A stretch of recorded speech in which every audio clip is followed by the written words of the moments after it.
All right, today we're jumping right into a real medical detective story. We're talking about a condition that is notoriously tricky to pin down. We are on the case of something called mesenteric ischemia. Okay, so our whole investigation kicks off with this really classic, kind of cryptic phrase you hear in emergency rooms: pain out of proportion to exam. This is our central clue. You've got a patient who is in absolute agony, but when the doctor does a physical check, everything seems fine on the outside. There's just no obvious sign for why they're in so much pain. So, what in the world is going on in there? That's the huge puzzle doctors have to solve, and they have to solve it fast. Okay, let's peel back the layers and see if we can crack this case together. So here's our game plan. First, we're going to lay out the mystery itself. Then, we'll figure out how to tell a long-term problem from a sudden crisis. After that, we'll get a profile on our 4 main suspects, the causes. Then, it's time to decode the clues. And finally, we'll pinpoint the body's most vulnerable hotspots. So let's go ahead and put a name to our hidden culprit. We are officially investigating mesenteric ischemia. And really, all that means is that the intestines aren't getting enough blood. When that supply line gets cut, the tissue starts to die, and that's what causes that insane internal pain with nothing to show for it on the outside. Now, to solve any mystery, the first thing doctors have to ask is about the timeline. Are we looking at a slow, smoldering problem that's been going on for a while, or is this a sudden 5-alarm fire that just erupted out of nowhere? The long-term version, the slow burn, is called chronic mesenteric ischemia. This is what happens when those main arteries feeding the gut get narrower and narrower over time. And the dead giveaway symptom? Pain right after eating. It can be so bad, so predictable, that people literally become afraid to eat. They call it food fear, and it is a massive red flag. But here's where it gets kind of wild. Our bodies have this incredible secret weapon. They can actually grow their own bypass roads, these little detours called collateral vessels. They create a brand new route for blood to get around a blockage. It's why someone can have arteries that are seriously diseased but feel totally fine. Their body built a backup system behind the scenes. It's absolutely brilliant, but it can also hide a ticking time bomb.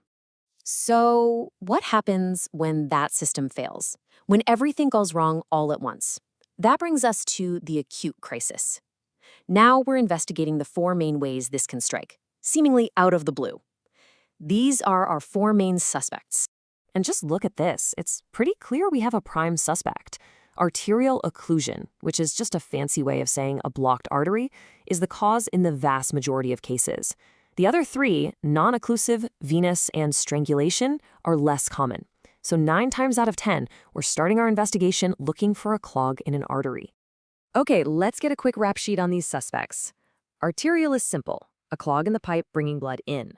Venous is a clog in the pipe taking blood out, which causes a massive traffic jam. Strangulation is more of a mechanical problem. A piece of the bowel gets twisted on itself, cutting off blood flow completely. And then you've got NOMI. NOMI's the tricky one. There's no blockage at all. There's just not enough blood flow to begin with. Let's zoom in on NOMI, because it's a real head-scratcher. This usually happens when the whole body is in crisis. Think about it. During major trauma or heart attack, the body has to make a choice. It says, okay, we need to save the brain and heart, so it starts shutting down blood flow to less critical areas, like the gut. It can also be caused by super low blood pressure or even certain drugs that make the arteries themselves clamp shut. So with NOMI, the problem isn't a local clog, it's a system-wide failure. Okay, so we've got our lineup of suspects. How do we figure out which one is our culprit? Well, now we move into the forensics, decoding the evidence that doctors find on things like CT scans. This is how they build their case. Clue number 1, and it is a big one: the thickness of the bowel wall. With an arterial blockage, no new blood can get in, so the bowel wall tends to look thin, almost papery.